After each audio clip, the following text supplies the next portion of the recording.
अब विक्रांत कुछ पैसे लेकर ऊपर लड़की के पास जाता है। तभी लड़की उसे बताती है कि पंडित ने मुझे तुम पर हमेशा नजर रखने के लिए पैसे दिए हैं ताकि पंडित को तुम्हारी सारी खबर मिलती रहे। जिसे सुनकर विक्रांत ऊपर से नीचे तक पूरा हिल जाता है, लेकिन फिर भी विक्रांत ऐसा बर्ताव करता है जैसे कि उसे कुछ पता ही ना हो। पंडित विक्रांत के पीछे पीछे तुम्बार गाँव के हवेली तक पहुँच जाता है। विक्रांत उसे बस छुप छुप कर देख रहा होता है। फिर विक्रांत जानबूझकर पंडित के सामने ही कुएं में उतरता है और कुछ देर बाद खजाना लेकर निकलता है। ये सब देखकर लालची पंडित भी बिना कुछ सोचे समझे कुएं में उतर जाता है। जब वह अंदर जाता है तो देखता है वहाँ की दीवारें भी सांस ले रहा होता है, जिसे देखकर पंडित का हालत खराब होने लगता है। फिर वह एक बर्तन को देखता है जो एक चिराग की तरह दिख रहा था। अब पंडित को लगता है शायद ये एक जिन का चिराग होगा जो विक्रांत को खजाना देता है, लेकिन उसके अंदर तो एक आटे से बना पुतला होता है। दरअसल विक्रांत ने पंडित को सबक सिखाने के लिए ऐसा करा होता है क्योंकि वहाँ पर स्वयं हस्तर रहता है जो सिर्फ आटे की पुतलियां ही खा सकता है। आटे की खुशबू पाकर हस्तर वहाँ आ जाता है और पंडित को काट लेता है। अब पंडित भी कभी न मरने वाला राक्षस बन जाता है। अब विक्रांत भी कुएं के अंदर आ जाता है। फिर पंडित को ये कहकर सुला देता है कि सो जा वरना हस्तर आ जाएगा। जिसके बाद वह अपने चारों ओर आटे का घेरा बनाकर एक आटे की पुतली को बाहर निकालता है क्योंकि हस्तर किसी भी अनाज के घेरे को पार नहीं कर सकता। तभी आटे की खुशबू पाकर हस्तर फौरन वहाँ आ जाता है और पुतली को खाने के लिए बेचैन हो जाता है। विक्रांत भी हस्तर से खजाने को गिराने के लिए उसे इधर उधर खूब दौड़ाता है। तभी विक्रांत आटे की पुतली को फेंकता है तो हस्तर उसे खाने में मग्न हो जाता है। तभी मौका मिलते ही विक्रांत हस्तर से खजाना लेकर वहाँ से निकलने लग जाता है, लेकिन पंडित को ऐसे तड़पता देखकर विक्रांत उसके ऊपर लालटेन फेंक देता है जिससे पंडित जलकर खत्म हो जाता है। तभी हस्तर पुतले को खाकर विक्रांत के पीछे भागता है, लेकिन विक्रांत वहाँ से सही सलामत बाहर आ जाता है। इधर विक्रांत की पत्नी उस लड़की को मार मार कर घर से बाहर निकालती है। दरअसल उसको विक्रांत और इस लड़की के बीच नाजायज संबंध होने का शक हो जाता है। विक्रांत बस दोनों के झगड़े को देखता रह जाता है। इसी तरह 14 साल बीत जाते हैं और विक्रांत का शरीर भी कमजोर पड़ने लगता है। उसमें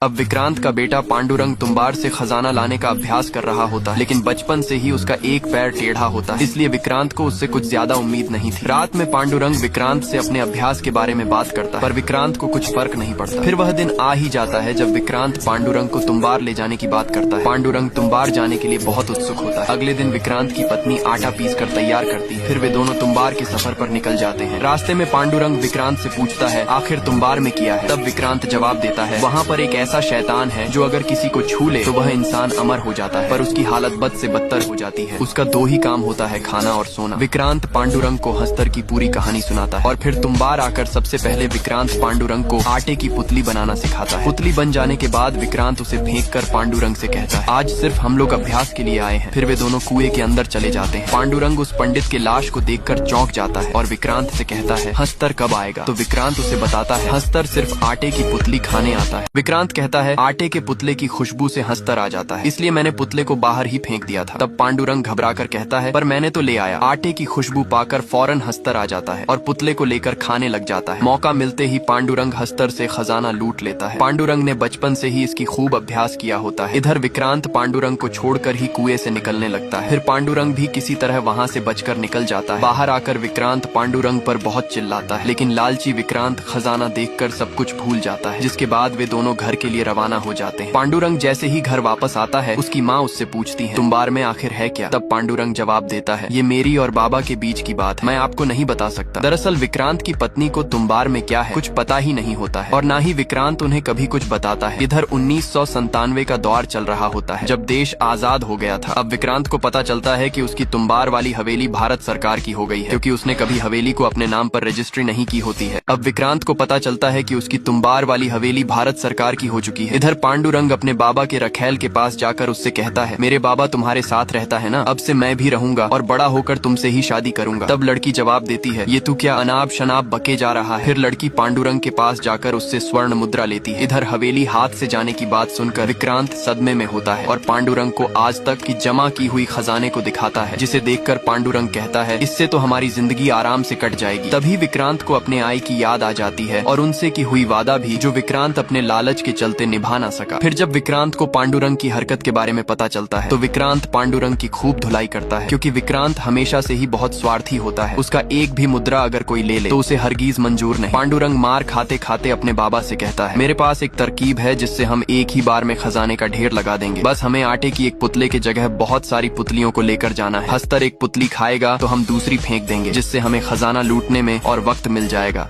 पांडुरंग विक्रांत को अपना तरकीब समझा रहा होता है कि हस्तर 10 जनवरी जन्मों का भूखा है, उसे जितनी पुतलियां देंगे वो उतनी ही खाते जाएगा और हम लोग ढेर सारी खजाना लूट कर वहाँ से निकल जाएंगे। विक्रांत पांडुरंग की तरकीब को सुनकर बहुत खुश होता है। फिर बाप बेटे एक कोठे में जाकर खूब मजे करता है। पांडुरंग भी अपने बाबा की तरह एक अय्याश होता है। घर आकर इस बार बहुत सारा आटा पीस कर तैयार करता है और फिर तुम्बार जाकर आटे की बहुत सारी पुतलियां बना लेता है, जिसके बाद दोनों कुएं के अंदर चला जाता है। फिर सूखे आटे का घेरा बनाकर पांडुरंग कहता है अब शुरू करते हैं। विक्रांत जैसे ही आटे की 2 पुतलियां निकालता है तो वहाँ हस्तर भी 2 आ जाता है। इधर पांडुरंग ने तो बहुत सारी पुतलियां निकाल दी थी। अब जितना पुतला होता है उसे खाने के लिए उतना हस्तर भी आ जाता है। सभी हस्तर उन्हें चारों ओर से घेर लेते हैं। वे दोनों एक एक करके पुतलियों को दूर फेंकता है। हस्तर पुतली को खाने के लिए आपस में ही लड़ने लग जाता है। ऐसा दृश्य देखकर दोनों की हालत खराब हो जाती है। हालांकि जब तक वे आटे के घेरे में है, हस्तर उनका कुछ नहीं बिगाड़ सकता, लेकिन वे कितने वक्त तक आखिर इस घेरे में सुरक्षित रह पाएगा। अब विक्रांत क्या करेगा उसे देखेंगे अगले पार्ट में, इसलिए चैनल को सब्सक्राइब